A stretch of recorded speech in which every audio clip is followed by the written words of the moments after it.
اوكي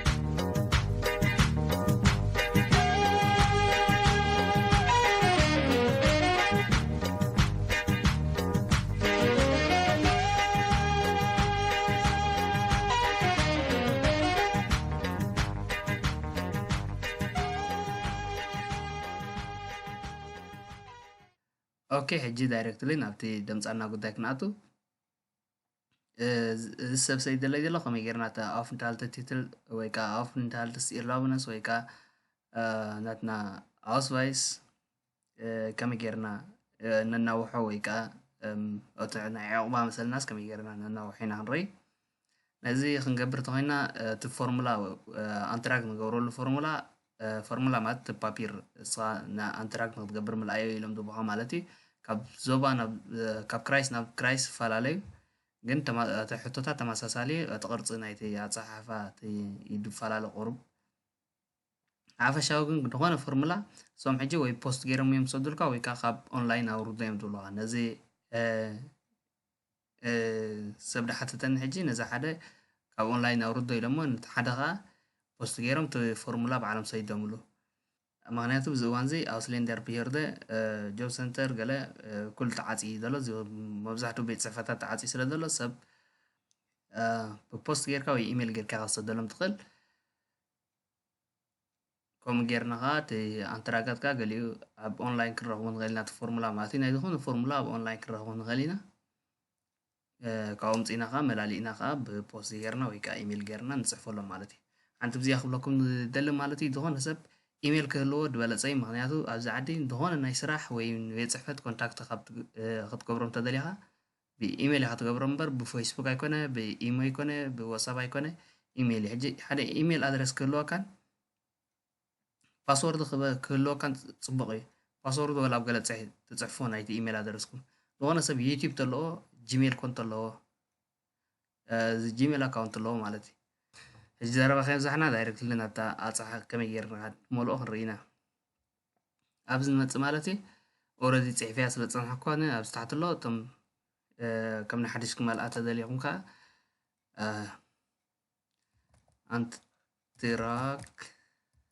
ኣንትራክስ እንዳልኩም ትመልኦ ማለት እዩ እዚ ናይ ሰብ ሓደ ዳሓተተኒ ሜት ማን ስለ ዝነበረት ሜት ማን ንብል ኣለኹ ማለት እዩ ከምዚ ጌርና ሰርች ምሰልና ሽዑ ንዓና ከመይ ክትመፀና ከምዚ ኣብዛ ላዕለይቲ እናሃለትኩም ኣንትራክ ኣፍ ይታልት ትብለና ኣላ ኣንትራክ ኣፍ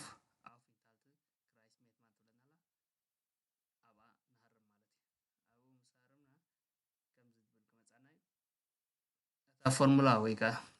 ኣንትራክ ንገብረላ ፎርሙላ ናይዚ ክራይስ ሜትማን ነዚ ትመስል ማለት እዩ ናይ ካልካ ተመሳሳሊ ዝፀንሓካ ድምላእ ኩሉ ተመሳሳሊ ትቅርፂ ጥራይ እዩ ኣነባብሩ ጥራይ ዝፈላለ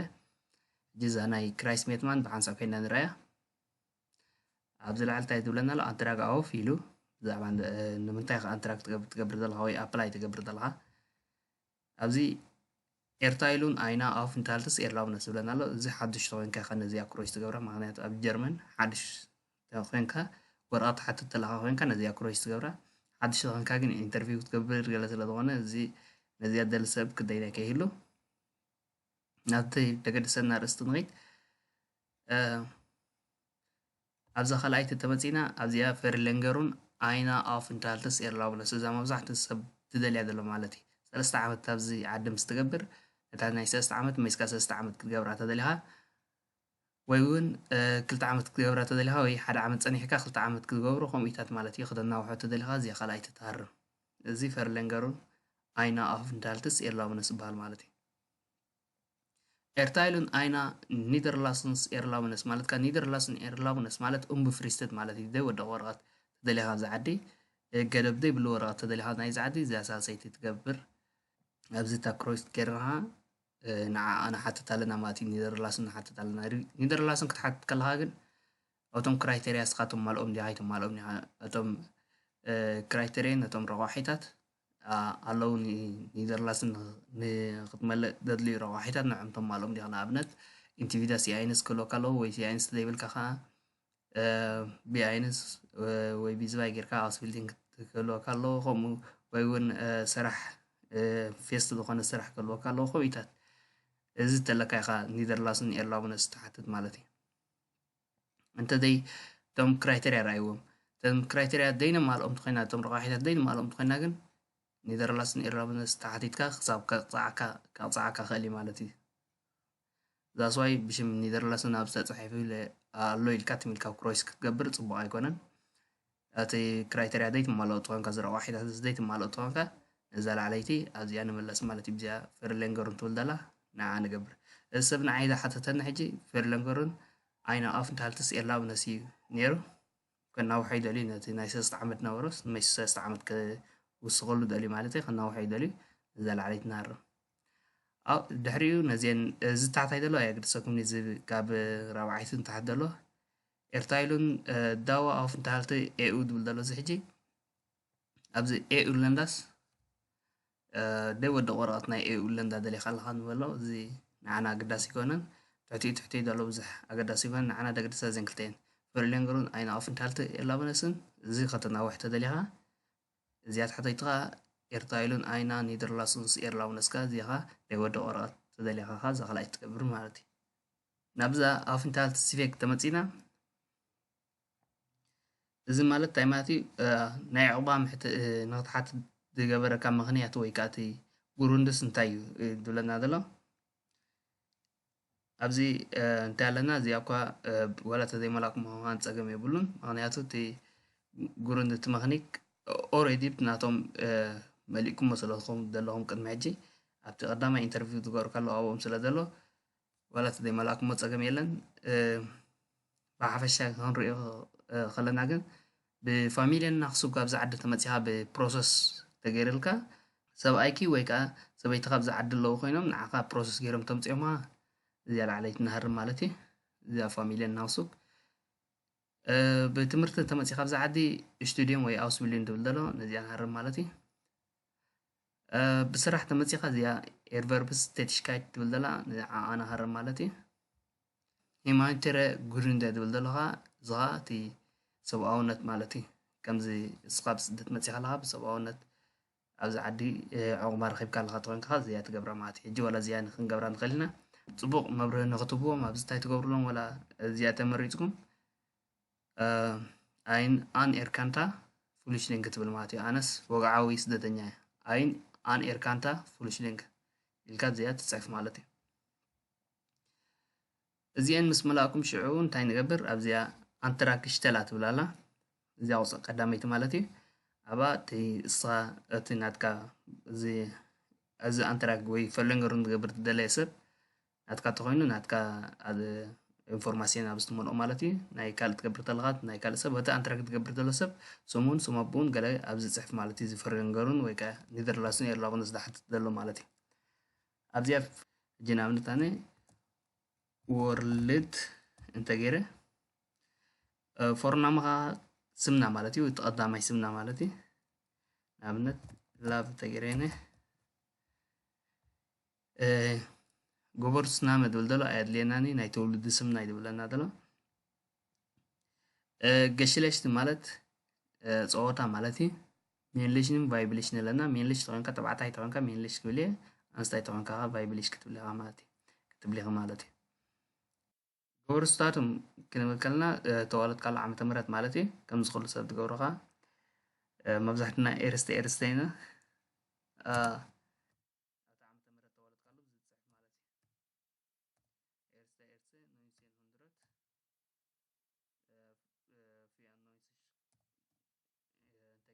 ንኣብነት ተወለድ ካልእ ዓመተ ምህረት ኣብ ዝትመልእ እዚ ነቲ ዝፅሕፎ ዘሎ ኩሉ ናተይ ዳታ ዘይኮነስ ሓፈሻዊ ንኤግዛምፕል ኢለ ዝመልኣልኩም ዘለኹ ባሽፒል እዩ ጎበር ስፖርት ዝብል ዘሎ ተወለድ ካልእ ዓዲ ንኣብነት ወላ ኣስመራ ተኢልያ እሽታታን ጎርሽካይት ማለት ዜግነት ማለት እዩ ዜግነትና ከዓ ኤርትራ ዘይኮነስ ኤሪትሪሽ ይባል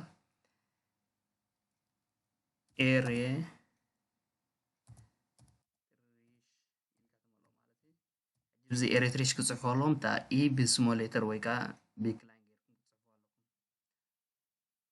ኣጉን ፋርበ ዝብል ዘሎ እዚ ሕብሪ ዓይንና ማለት እዩ ሕብሪ ዓይንኹም ከዓ ኣብቲ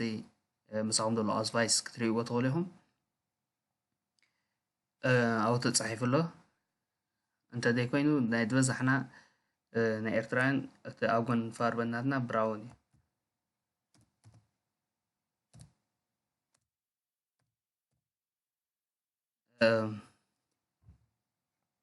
ናይ ገሊኦም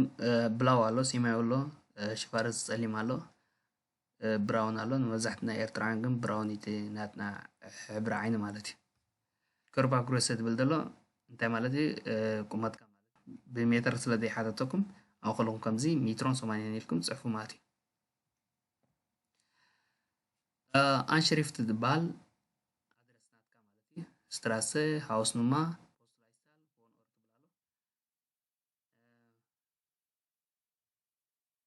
ንኣብነት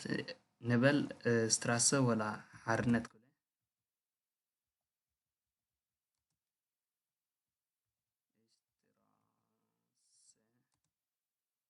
ሃውስ ኑማ ዝዋንዝሽ ክብለ ወላ ኢስራ ፖስላይሳል ድራይስስ ድራይ ኢለ ኣለዎ ቮን ኦርትኻ ኤትማን ተይለ ከምዚ ገይረ መልኦ ማለት እዩ ካብኡ እንታይ መፅእ ኣብዚ ፋሚልየን ሽታንድ ዝብል ዘሎ እንታይ ናትካ ሲንግል ዲኻ ወላ በዓል ሓዳር ዲኻ ገለ ትመልኦ ማለት እዩ እዚ ኣብ ከመይ ኩነታት ኢኻ ዘለካ ናይትካ ፋሚልየን ሽታንድ ኣብ ዝትመልእ ማለት እዩ ብዛ ቀዳማይቲ እንታይ ትብላላ እዚኣ ክሮይስ ተገይርና ፈርሃይራት ድብላልና ኣሎ እዚ ወይ ከዓ ኣይንገትራግነ ፓርትና ሻፍት ዝብለና ኣሎ ኣይንገትራግነ ፓርትና ሻፍት ማለት ከምዚ ኣብዚ ዓደስ ከም ፅምቲ እንተተመስጊብካ ወይ ሪኮግናይዝ ተኮንካ ወይ ኣፍልጦ ተረኺብካ ኣብዚ ዓዲ ኣይንከትራግነ ፓርትና ሻፍት ትገብር ማለት እዩ ወይ ከዓ ምርዑ ተኮንካ ከዓ ፈርሃይራት ተኮንካ ከዓ ነዚኣ ክሮይስ እዚኣ ንገብር ማለት እዩ ከምኡ እንተዘይኮይኑ ሲንግል ተኮይና ነዚኣ ንገብር ፈርቢትበት ማለት ሰበይትካ ድመተትካ ወይ ከዓ ሰብኣይክ ድመተካ ፈርቢትበት ትገብር ማለት እዩ ገሺደን ማለት ተፋትሑ ተኮይኖም ከዓ ነዚኣ ይገብሩ ማለት እዩ ወግዓዊ ተፋትሑ ሰባት ኮይኖም ገትሬንት ሌበንድ ከዓ ተፈላለዮም ዝነብሩ ተኮይኖም ከዓ ኣብዚኣ ታርም ማለት እዩ ሕጂ ኣነ ሲንግል እየ ክብል እየ ሲንግል ትብል ማለት እዩ ኑማ ስፋይ ኣብዚ ቁፅሪ 2 እንታይ ይብለና ኣሎ ይሄ ጋተ ይብለና ኣሎ ይሄ ጋተ ሕጂ እቲ በዓል እቲ ካልኣይካ ማለት እዩ በዓል ቤትክ ድዩ ወይ በዓልቲ ቤትካ ድያ ወይ መፃምድኻ ድያ መፃምድቲ ናቱ ከዓ ኣብዚኣ ትመልእ ማለት እዩ ልክዕ ከም ናይ ላዕላ እዩ እዚኣ ተመሊእካ ናቱ ከዓ ልክዕ ከምኡ እዩ ነዚኣ ትገብር ማለት እዩ ኣነ ሲንግል ተይልካ ግን ነዚ የድልየካኒ ሕጂ ሲንግል ኢለ ስለ ዘለኹ ዝገድፎ ተዘይኮይኑ ልክዕ ከምዛ ናይ ቀዳመይቲ ኢንፎርሜሽን እንካ ናይቲ ሰብካ ፋሚሊ እናመናቱ ፎር እናመናቱ ገለ እንዳገበርካ ነዚኣ ትመልኣ ማለት እዩ ኑማድራይ ኪንዳ ብለና ኣሎ ኣብዚ ሕጂ ናይቶም ቆልዑ ኣስማት ናይ ደቅኻ ማለት እዩ ኣስማቶም ናኽናመናቶምን እቲ ፎርናመናቶም ንክፅሕፍ እየ ኣብዛ ናመ ትብል ዘላ ናኽናመ ፅሕፍ ማለት እዩ እቲ ናይ ኣቦኦም ስም ወይ እቲ ዳሕረዋይ ስም ኣብዚ ፅሕፍ ፎርናመኻ እቲ ስሞም ወይ ከዓ እቲ ናይ ቅድሚት ስሞም ከዓ ኣብዚ ፅሕፍ ማለት እዩ ጉበርስዳቶም ናቶም ተወለድሉ ዓመተ ምህረት ኣብዚ ይፅሕፍ ቮን ኦርት ዝቕመጥሉ ዘለዉ ዓዲ ብዚ ይፅሕፍ ማለት እዩ ሽታት ኣንኮሪሽ ካይድካ ኤሬትሪሽ ኮይኖም ኤሬትሪሽ ይብል ማለት እዩ ዜግነት ኣብዚ ይፅሕፍ ከምኡ እንዳገበርኩ እቶም ቆልዑ ብዚ ተረብሎም ቀዳማይ ኣብዚ ዝፅሕፎ ካልኣይ ከምኡ ገይረ ብዚ ታሕታይ ይፅሕፎ ከምኡ እንዳልኩ እቶም ቆልዑ ብዚ ተረብሎም ናብ ራብዓይቲ ክንመፅእ ተኮይና እንታይ ትብላላት ናብዚ ኑማ ፍያ ማለት እዩ እሽትራፍ ፍራይሃይት ትብላ ኣሎ ካብ ገበን ናፃ ዲኻ ይብለና ኣሎ ማለት እዩ ኣብዚ ሕጂ እንታይ ይብለና ኣሎ ብዚ ተሪኽሞ Ich bin in Deutschland oder im Ausland bereits Straf rechtlich in Erscheinung getreten ብለና ኣሎ ኣነ ኣብ ጀርመን ወይ ካብ ጀርመን ወፃኢ ቅድሚ ሕጂ ገበን ገይረ ነይረ ወይ ከዓ ኣብ መጋበያ ቀሪበ ነይረ እንተኮይኑ እንተኮይንካ እያ ኢልካ እንትስፋ ቬገን ይብል ኣሎ እቲ ምክንያት ናትካ እንታይ ስለ ዝገበርካ ኢኻ ገበን ጌርካ ነርካ ወይ ከዓ ኣብ መጋባእያ ቀሪብካ ነርካ ኣብዚ ትፅሕፍ ማለት እዩ እንተዘይ ኮንካ ግን ዝኾነ ገበን እንተዘይብልካ ግን ኣብ ቅድሚ ሕጂ ከምዚ ጌርካ ናይን ትብል ማለት እዩ gegen mich wird es zurzeit wegen des Verdachtes einer Straftat ermittelt ኣብዚ ታሕታይ ካታ ይብለና ኣሎ ኣብዚ ሕጂ እዋን ገበን ገይረ ተለኹ ወይ ከዓ ጉዳይ ኣብ ፕሮሰስ ተሎ ኮይኑ ወይ ከዓ መጋባእያ ቀሪበ ተሎ ኮይነ ነዛ ታሕተይቲ ያ ኢለ ስፋ ቬገን ኢለ እንስፋ ቬገን ኢለ ንዓይ ደጋጠመኒ ኣው ይፅሕፎ ማለት እዩ እንተ ኣብዚ ሕጂ እዋን ዝኾነ ይኹን ገበን ዘይብለይ ኮይኑ ግን ነዚኣ ናይ ንብል ማለት እዩ ሕጂ ፍለለየ እንተሪኢኹማ እዚኣ ሓንቲ ቅድሚ ሕጂ ኣብ ዝኾነ መጋባእያ ቀሪብካ ነርካ ተኮይንካ ገበን ጌርካ እቶ ነርካ ብዘለዓለይ ትታሃርም እንተ ዝኾነ ሕጂ ኣለካ ኮይኑ ገበን ከዓ እዚኣ ታሕተወይቲ تهرم مالتي زياد حتويتي نهي حجيات حتى كذا لا زغا ناي قدم حجي مالتي سيف تفلين زيا فرقان كان هيتي زغا جيجن بارتي وي كذا بريزنسي ناي حجي وان حتى نالو زغا ناي حلف وان حتى نالو عجينا بكلتي قبن سلا دي بلاي ناي نايني للغو مالتي نما فنفكا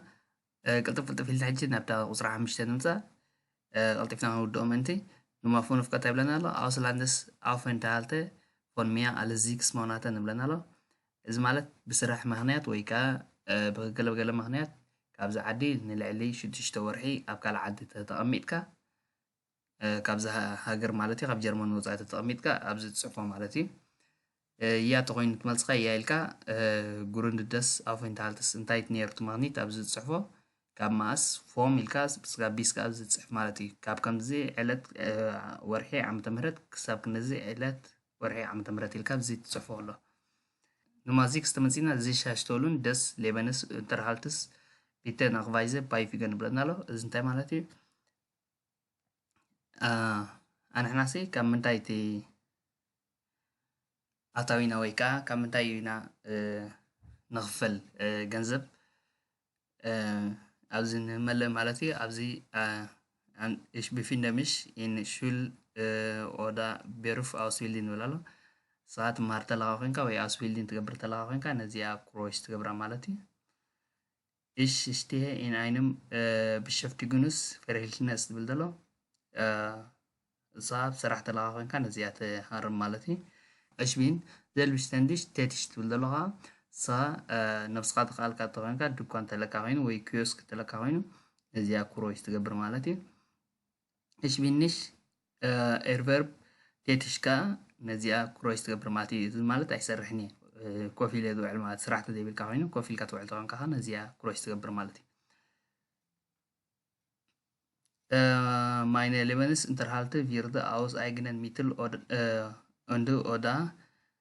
Unterhaltsleistungen sichergestellt ዝኻ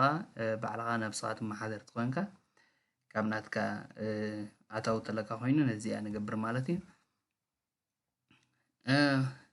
إيش بس هي هفنت ليشة لايستون نعملش ناقة إسقبي زفاي ناقة إسقبي أعطي دي ولا زي أعطي ومن دالة أبزي ألو صا كاب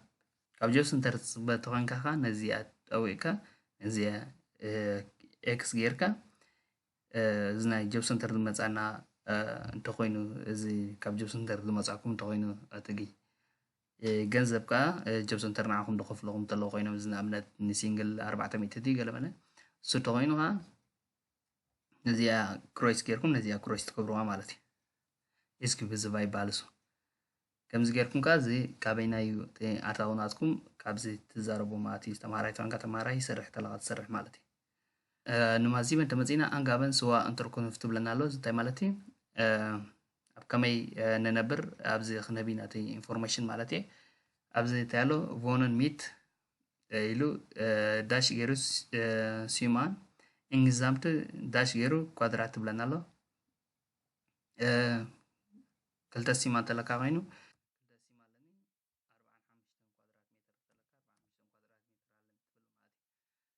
እንተዳ እስኻ ኣብ أتناتكم سيما بصفو ماتي حمشة تلك حمشة لك زي 9 كوادرات متر تقول 9 كوادرات متر طول ماتي صان تدا أبناي منجست تقمت تلقاهن كذي نحنا هاي بنقوله حق تي كونع زربا هاي ما يكونن هاي ما يبالني هاي مالت قلعو زقمطلو ወይ ገለ ሃይም ትበሃል እምበር እዚ ንሕና ሃይም ንብሎ ጌጋ ዘራርባዩ ፍሊሽሊንግስ ኢንተርኮነክት ትበሃል ወይ ከዓ ኢንተርኮነክት ፊያ ፍሊሽሊንግ ይበሃል ማለት እዩ ኣብዚ ሽዑ እንታይ ኢልኩም ትፅሕፉ ማለት እዩ ኣብኡ ተለኹም ኮይንኩም ኢንተርኮነክቱ ፊያ ፍሊሽሊንግ ኢልኩም ትፅሕፉ ማለት እዩ ወይ ከዓ ፍሊሽሊንግስ ኢንተርኮነክት ትብል ማለት እዩ ኣብ ሻምናይ ተመፂና ከንቲነስ ዲያ ዶቸን ሽፕራኸ ድብል ዘሎ እሳ ማዕረ ክንደይ ብቕዓት ናይ ጀርመን ኣልካ ወይ ክእለት ናይ ጀርመን ኣለካ ካብዚ ዝፅሕፍ ማለት እዩ ጀርመን ደይ ትኽእል ተኾንካ ናይን ክትብል ኢኻ ትኽእል ተኾንካ እያ ኢልካ ኤርቨርበን ድሩሽ ብል ማለት እዩ እንታይ ገለት ኣለካ ከዓ ኣይንስ ተኾይኑ ኣይንስ ኣዝቫይ ተኾይኑ ኣዝቫይ ቢኣይንስ ተኾይኑ ቢኣይንስ ቢዝቫይ ተኾይኑ ከዓ ወላ ቢዝቫይ ትገብር ማለት እዩ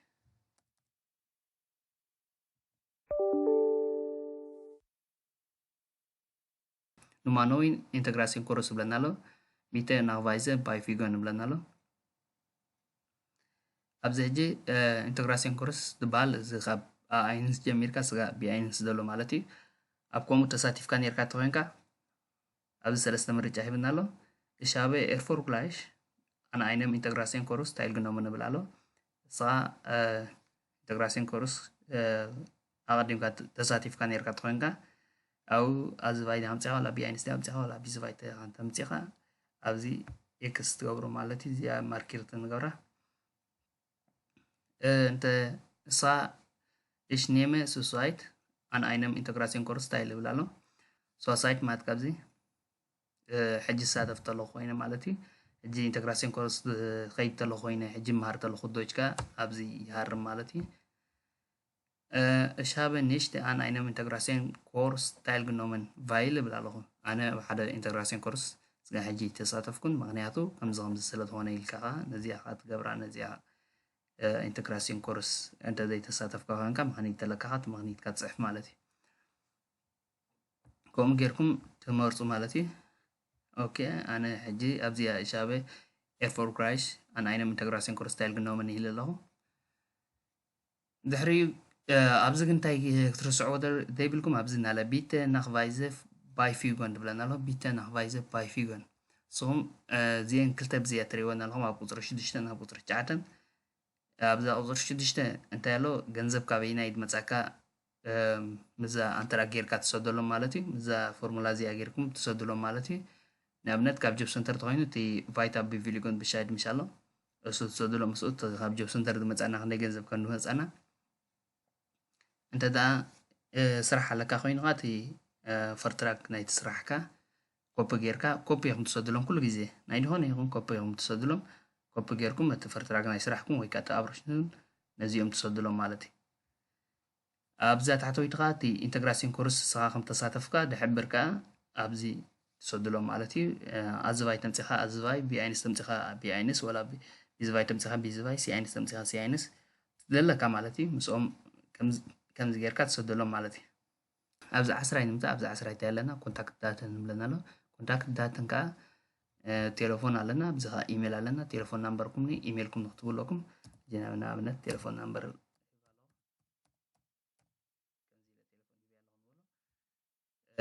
ኢሜል ከዓ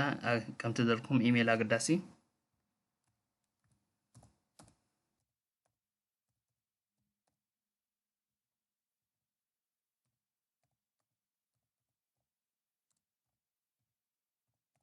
ኢሜል ሂበ ኣለኹ ንበሎ ከምዚ ገይረ ኢሜል ህባ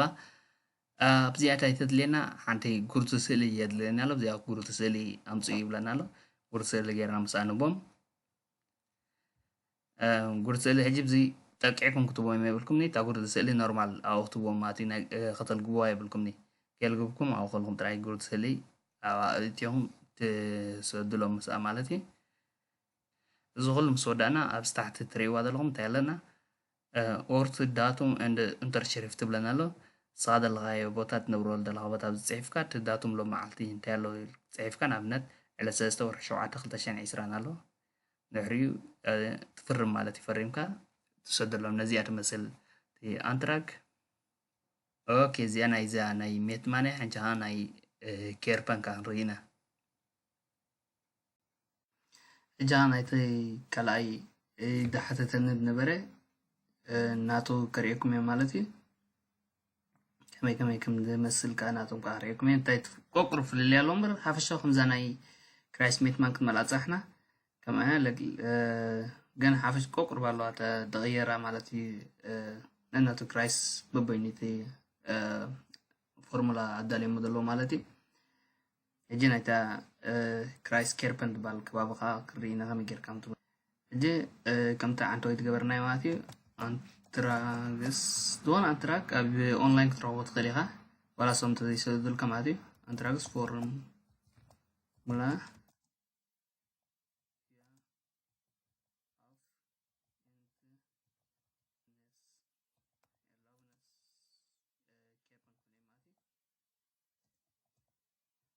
አንትራክስ ፎርሙላ ፊያ አፍ ዳልተ ሰራውንስ ከምዚ ለምስ መጽት ላይ እጅብ ዝትሪዋልኩም አንትራክስ አኢ ኖይ ሽታት ከፈን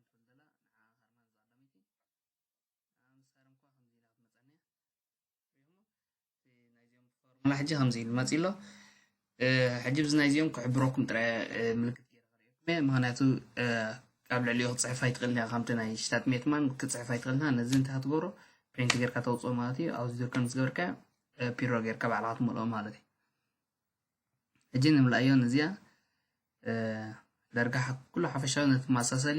ቅልጥፍ ቅልጥፍ ኢልና ንውዳእና እዚ ከምቲ ደልኩኹም አንትራክ ኣውፍ ኣብ ምንታይ አንትራክ እንታይ ዓይነት አንትራክ ትገብር ዘለካ ፍሪለንገር እንትኾንካ ፍሪለንገር ትብላ ማለት ነዚያ ክሮይስ ትገብረላ ኒዘርላንድስ ኤርላውነስ ወይ ከዓ እምቡ ፍሪስ ተደሊኻ ነዚያ ትገብረላ ማለት እዩ ካብኡ ኣብዚ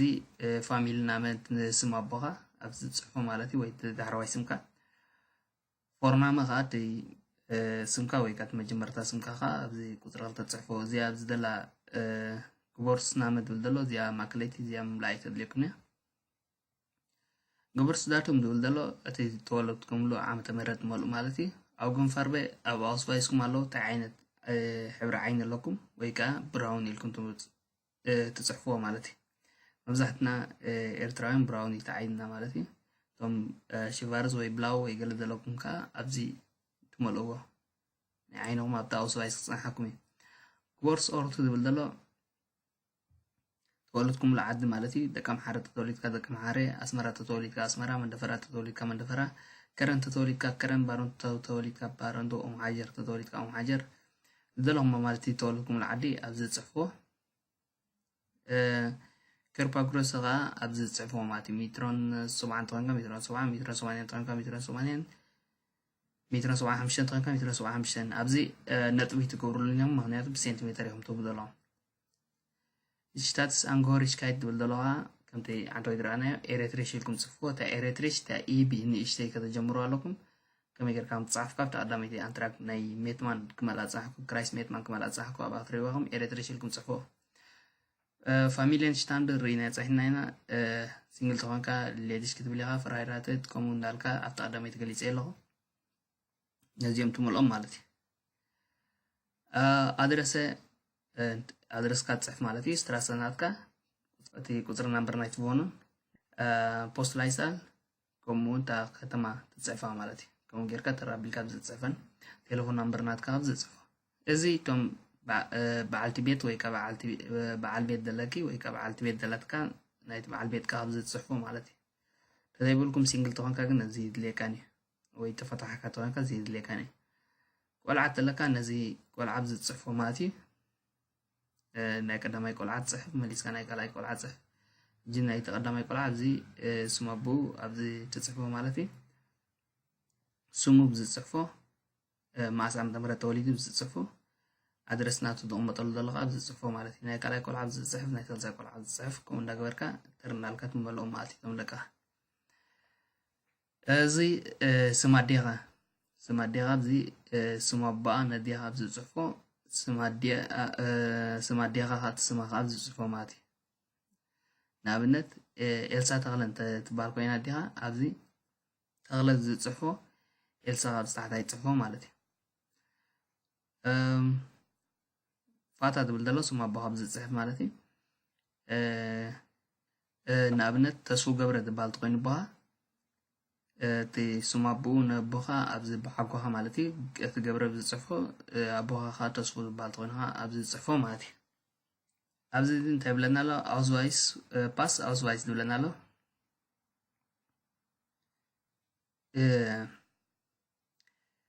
እቲ ፓስ ወይ ኣውስዋይስ ናምበር ናይ ኣውስዋይስኩም ወይ ከዓ ናይቲ ፓስኩም ኣብኡ ኣለኩም እቲ ናምበር ኣብዚ ኣይን ትራግን ትገብሩ ኣብ ዝተመልኦ ማእስ ተሰሪሓ ኣውስዋይስካ እዚ ክልቲኣቱ ሓደ ይተስም ማለት እዩ ማእስ ተሰሪሓ ካብ ማእስ እያ ይድብል ዘሎ እዚአን ክልቲአን ነቲ ዕለት ተመሳሳሊ ናይ እዚአን ሓደ ዓይነት ዕለት እዩ ዘለዎን እዚኣ ኸ ጉልትሽ ቢስ ትብል ዘለኻ ማእስ እያ ትወጥቀሉ እታ ፓስካ ኸ ዝፅሕፋ ማለት እዩ ኣብዚ ሕጂ ኣይን ራይ ዘብል ኣሎ ማእስ ናብቲ ዓዲ ናብ ጀርመን መፂኻ እዚ ንመን እዩ ኑር ባይ ኤርስተ ኣንትራክ እዚ ነቶም ሓደሽቲ ኣንትራክ ዝገብሩ ኣለዉ ናብዚ ዓዲ ንፌርለንገሮን ኣይምልከትኒ እዚ ክትመልኦ ይምልከተካኒ ተናውሕ ተለኻ ኮንካ ኣብዚ ዓዲ 3 ዓመት ጌርካ ወይ ዓመት ጌርካ ተናውሕ ተለኻ ኮንካ ኣይምልከተካኒ እዚ ንመን ነቶም ሓደሽቲ ብዚ ዓዲ ዘመልክቱ ዘለዉ ኣውፍንታልትስ ፌክ እዚ እውን ልካ ከምኡ እንታይ ምክንያት ናብዚ ዓዲ መምፂኻ ይድብለካ ዘሎ ጉሩንድያ ኣይን ራይ ዘብለና ኣሎ እንታይ ናብዚ ዓዲ መምፂኻ እስኻ ሓድሽቲ ኮንካ ጥራይ ዘድልየካ ነዚ ክትመልእ እምበር እዚ ነባር ትኾንካ ኣብዚ ዓዲ 3 ዓመት ወይ ዓመት ጌርካ ተናውሕ ተለኻ ኮንካ ወይ ኒደርላንድስ ምስ ኤርላውነስ ትሓትት ተለኻ ኮንካ ወይ ከዓ ፈርለንገሩን ትገብር ተለኻ ኮንካ እዚ ምምላእ የድልየካኒ ምክንያቱ እቲ ናትካ ዳታ ኦልሬዲ ምስኦም ኣሎ ማለት እዩ ንኸይድ ኣብ 15 በፂሕና ኣለና haben sie sich bereits früher in Deutschland aufgehalten ብለና ኣሎ እዚ ኑር ባይ ኤርስተ ኣንትራክ እዚ ነቶም ቀዳሞት ቅድሚ ሕጂ ብዚ ጀርመን ነርኩም ሓተቶም ዘሎ ግን ንመን ደለ እዚ ነቶም ሓደሽቲ ሓተቲ ጥራይ ሓተቲ ዕቑባ እዞም ሓደሽቲ ሓተቲ ዕቑባ ነዚ ክመልኦ ግደዱ ማለት እዩ እዚኦም ፈርለንገሩን ወይ ከዓ ኣብ ኒደርላንድስ ኤርላውንስ ንሓትት ዘለና እዚ ምምላእ የገድሰናን እዩ ኣርባይትስ ኤርላውነስ ኣብዚ ዓዲ ክሰርሕ ፍቀደካ ተኮይኑ እያ ትብል ማለት እዩ ናይን ተኮይኑኻ ዘይፍቀደካ ተኮይኑ ብዚ ዓዲ ክሰርሕካ ናይን ትገብራ ማለት እዩ ኣይን ኮመን ኣብ ዘለኩም ኣታዊኻ ማለት እዩ ኣይን ኮመን ካበይ ኣታዊኻ aus welchem Mittel wird dir Lebens Unterhalt bestritten ብለና ኣሎ እዚ እንታይ ማለት እዩ ካብ ምንታይ እዩ ተኣታዊ ናትካ ማለት እዩ ከምኡ ጌርካ ኸ ኣርባዕተ ለካ ኣርባዕተ ኢልካ ናትካ ፈርትራክ ናይ ስራሕ ክትሰደሎም ኢኻ ማለት እዩ እንተደኣ ናይ ጆብ ሰንተር ኮንካ ኸ ኤስጊቪ ዝባይ ጆብ ሰንተር ኢልካ እቲ ናይ ጆብ ሰንተር ተኮይኑ እዚ ኖርማል ከም ትደልኩም ኤስጊቪ ዝባይ ትበሃል ናትካ ኤስጊቪ ድራይ ተኮይኑ ኸ ሰሪሕካ ነርካ ቋሪፅካ ገለኻ ኤስጊቪ ድራይ ኮሚታት ማለት እዩ እንታይ ዓይነት ኤስጊቪ ለካ ርኢኻ ናትካ ብቪሊጎን ብሻይትካ ምስኡ ትሰዶ ማለት እዩ ካብ ጆብ ሰንተር ዝመፃካ ክንደይ ገንዘብ ወርደካ ወይ ገለኻ ምስኡ ትሰዶ ማለት እዩ ናይ ስራሕ ትረካብ ናይ ስራሕ ትሰዶ ምስኡ ስጋ 17 ተረዲያትኩም ክትኮን ተስፋ ገብር ማለት እዩ ኣብ ታሕትና ኣለኩም ኤርጌንሰንድ ስም ኣንትራክ ማኸን እሽ ፎልገንዳ ኣንጋበ ብላ ኣሎ ነዚኦም ኣብ ታሕቲ ዘሎ ክንመልኦም ኣለና ማለት እዩ ሕጂ በቀዳማይ ክንጅምር ኢና ካብዚ ምርጫታት ይብና ኣሎ እንታይ ኣብናይ ሃሳብ ምደብ ርኢኻ ክሮይስ ትገብር ማለት እዩ ማርኬር ትገብሮ ኣብዚ ናለ እሽቢን ሌዲሽ ገሺደን ፈርቪትፈት ገትሬንት ሌቨንድ ብላ ኣሎ ኣብዚ ሕጂ ሲንግል ተኾንካ ወይ ተፋታሕካ ተኾንካ ወይ ሰብኣይኪ ሰበይቲ ድመተትካ ወይ ድመተት ሰበይትካ ድመተትካ ወይ ሰብኣይኪ ድመተክ ተኾንካ ነዚኣ እንታይ ንገብራ ክሮይስ ንገብር ማለት እዩ ብሓፈሻ ኣብዚ ዓዲ ብውልቅኻ ትቕመጥ ዘለኻ ኮንካ ማለት እዩ ich lebe mit meiner ወይ ከዓ ማይነም ኤሄ ፓርትና ወይ ከዓ ፓርትነሪን ወይ ከዓ ሌቨንስ ፓርትና ወይ ፓርትነሪን in einer ehelichen Lebensgemeinschaft leben Partnerschaft ትብል ዘላ እዚ ማለት እንታይ ማለት እዩ ኣነ ምስ በዓል ቤተይ ወይ ምስ በዓልቲ ቤተይ እዛ ካልኣይቲ እየ ትብለኩም ዘሎ ወይ ከዓ ምስቲ መፃምድተይ ወይ መፃምድተይ እንታይ እትነብር ተለኻ ኮንካ ነዛ ካልኣይቲ ትገብር ማለት እዩ ነዚኣ ካልኣይቲ ክሮይስ ትገብራ እዚ ማለት ግን በዓልቲ ቤትካ ምዃና ወይ በዓል ቤትክ ምዃኑ ወይ ከዓ መፃምድትኻ ምዃና ብሕጊ ተፈልጠት ክትኮን ከላ ማለት እዩ ወረቐት ተለካ ኮይኑ ነዚኣ ትገብር ማለት እዩ እሽ ሌበ ሚት ማይና ወይ ከዓ ማይነም ኤሄ ፓርትና ወይ ከዓ ፓርትነሪን ሌበስ ፓርትና ወይ ፓርትነሪን nicht in einer ehelichen Lebensgemeinschaft ሌበንስ ፓርትነርሻፍት ትብል ኣሎ እዚ እንታይ ማለት እዩ ኣነ ምስ በዓል ቤተይ ወይ በዓልቲ ቤተይ ወይ ከዓ ምስ መጻምድተይ ብሓንሳብ ንቕመጥ ኣለና ግን ከዓ እንታይ ወግዓውስ ኣይኮነን ኣሎ ወይ ወረቐት የብልናን ናይ ዛዕዲ ማለት እዩ ተኾይኑ ከዓ እዚኣ ታሕተወይቲ ኤክስ ንገብራ ማለት እዩ ኣብዚ ዓዲ ወላ ቤተክርስትያን ተመርዒና ክንከውን ንኽእል ኢና ናትና ብናይ እዞም ሓበሻ ወይ ኣብዚ ናይ ኤርትራውያን ጌርና ክንከውን ንኽእል ኢና በዛ ዓዲ ግን ኣብ ፍልጦት ዘይተዋህበና ኣሎ ኮይኑ ነዛ ታሕተወይቲ ኤክስ ንገብራ ማለት እዩ ተደኣ ኣብዚ ዓዲ ወረቐት ኣለና ኮይና ከም መርዓዋት ንፍለጥ ተኾይና ግን ነዛ ላዕለይቲ ኤክስ ንገብራ ማለት እዩ ሽዑ ስምታ ከተማ ኣብዚ ፅሒፎም ኣለዉ ናይዛ ኬርፖን ትበሃል ክራይሲን ዝፅሕፍ ዘለኹ ናታ ጌርካ ነዚ ዳቱም ትመልኦ ማለት እዩ ኣብዚኣ ኢንተር ሽሪፍት ትገብር